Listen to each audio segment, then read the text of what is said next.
Shiny Pokemon are awesome, and in today's video we're going to be attempting the Shiny Badge quest, meaning before each gym we're going to have to find a brand new Shiny Pokemon. However, with this video, there's a catch. We're going to do this challenge only using a Mono-type team, and this video's type is Electric type. So can we beat Pokemon Scarlet only using Shiny Electric type Pokemon? Let's find out. So each playthrough begins the same. We start in our room, talk to Mom, meet Director Clavel, get introduced to the starter Pokemon that don't matter because they're all shiny locked. We head to the school, unlock all 3 quests, and then it's time for our first shiny hunt. Now for a lot of these challenges, our first shiny hunting method is the random encounter. For this method, you basically just run around in hopes of finding a shiny Pokemon, and your odds are 1 in 4,096, so it could take a while for your first partner to spawn. So like always, I try to run around and unlock new areas, and just like the previous video, I went over to the bog in hopes of finding that shiny Goomy. I also wouldn't mind to find a shiny Paldean Wooper here, but yet again, we didn't find anything. And at this point, I decided to take our first couple of shiny hunts and stream them right here on YouTube. So make sure you subscribe and hit the bell to be notified when we go live again. We made our way over to the area where the first gym is. Now, if you saw our grass only challenge, this is where we found our shiny Smoliv, and with a little patience, we were able to find our first team member.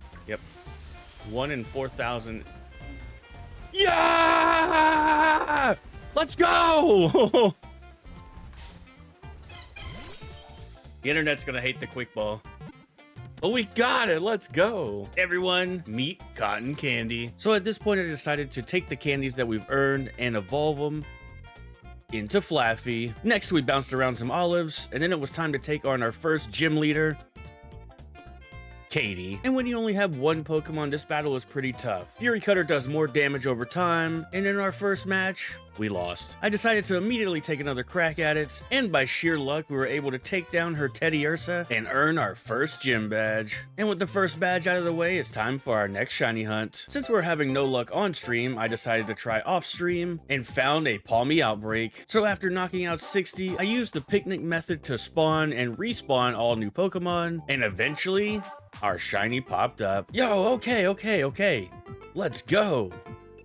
Everyone, meet Strawberry. And since we had a bunch of leftover candies, I decided to take the time to evolve Palmy into Palmo. I decided it was time to do some more story stuff, so let's take on the first Titan, Cloth. But since Palmo is a fighting type, this matchup was not even that bad. He ate some Herba Mystica to power up, but we were able to easily take him out. With Cloth being defeated, we got the first of our Titan badges, and at that point I decided to just go ahead and take on the next Titan to unlock some more Koraidon powers, which means it's time to face the flying Titan, Bombardier. Unfortunately for this bird, we are Electric type. We hit them with one Thunder Shock to take out this freaking bird and earn our next Titan badge. And with Bombardier out of the way, I was ready for our next shiny hunt, so it's time to take on the grass type leader, Gracias. But since our Pokemon were pretty high level at this point, we were able to quickly defeat Treely Wudo to earn our second gym badge. And with that badge out of the way, it's time for our next shiny hunt. Now on stream, I was back and forth on who I should hunt, but a Toxel Outbreak spawned, so I figured why not go for the poison type. And after knocking out 60 and running around, our next team member finally arrived. Wait. Oh,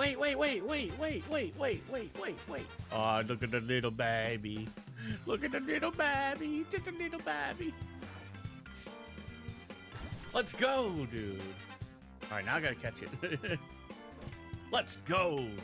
Everyone, meet Dee Dee. After doing the outbreak, Flaffy was already high enough levels, so I decided to go ahead and evolve it into Ampharos. Then it was time to take on Iono. And since we were really high level at this point, this battle was not hard at all. We hit them with a Fire Punch to knock out her Miss Magius to get our third gym badge, which means it's time for another shiny hunt. But before we do, I take the time to evolve Toxel into Toxtricity. And then we had the long task of evolving Palmo into Palmot. I don't know how in back-to-back videos we got the evolution where you have to walk 1,000 steps, but I took this little dude on a journey, and finally we evolved Palmo into Palmot. And luckily by this time, I found a Magnemite Outbreak. I love Magnemite shiny, so I thought, what the heck, why not go ahead and get one? Wait, that's gotta be it, right? Please don't be the lighting, this has gotta be it, right? Yo, let's go!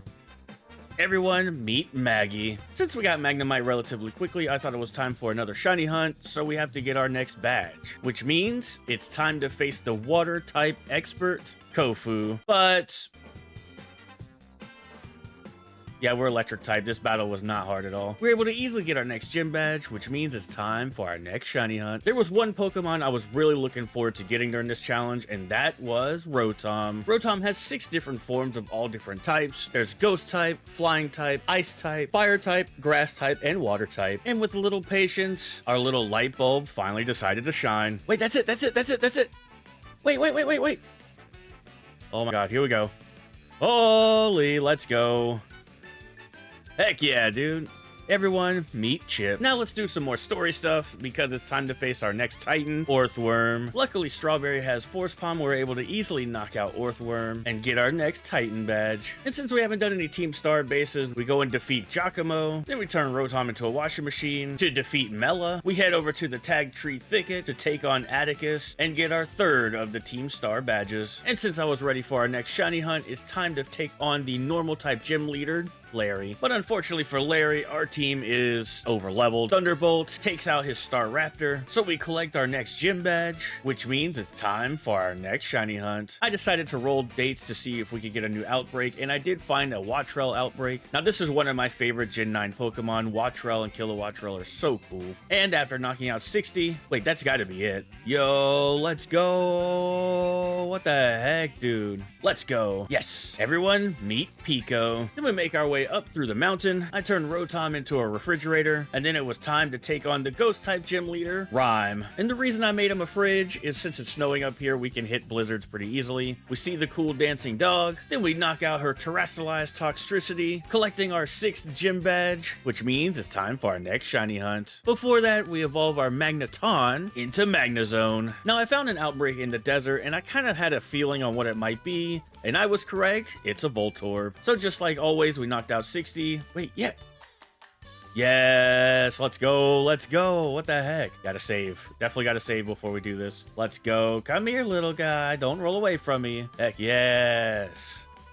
Everyone, meet High Roller. Now, since I was itching for more shiny hunts, I decided it was time to go ahead and get our next gym badge, which means it's time to face the Psychic type expert, Tulip. This battle wasn't that bad, especially with our Pokemon being such a high level. Thunderbolt takes out her Psychic type Florges, and we were able to easily get our 7th gym badge, which means it's time for our next shiny hunt. However, I thought we should go ahead and complete more of the story. We go defeat the Quaking Earth Titan to get our next Titan badge. I went and bullied Blissey to gain some more experience, and since I was in the area, let's take on Ortega. Honestly, since our Toxtricity had Poison type Terra and Terra Blast, that Starmobile stood no chance. We collected our Team Star badge. We went over to face the false Titan Tatsugiri to get our final Titan badge, and of course we had to go face Arven to complete the Path of Legends. Then we faced the final Team Star member Aerie, but because we have a fan, we were able to knock out their Starmobile and get our final Team Star badge. And to wrap up that story, I decided to go ahead and face Cassiopeia, aka Penny, but with a massive flash cannon we were able to take out her Fairy Terra Sylveon and wrap up her story as well. Now in deciding our final team member, I tried a couple different things. There was a Dedenne outbreak up near the Team Star base, and I literally sat here for 4 hours trying to get a Dedenne to spawn, and we had absolutely no luck. And unfortunately, because I went to bed that day, we did lose this outbreak, so no shiny Dedenne for us. But luckily the next day I did find a Jolteon outbreak, which to be fair, of the 3 original evolutions, Jolteon is my favorite, and eventually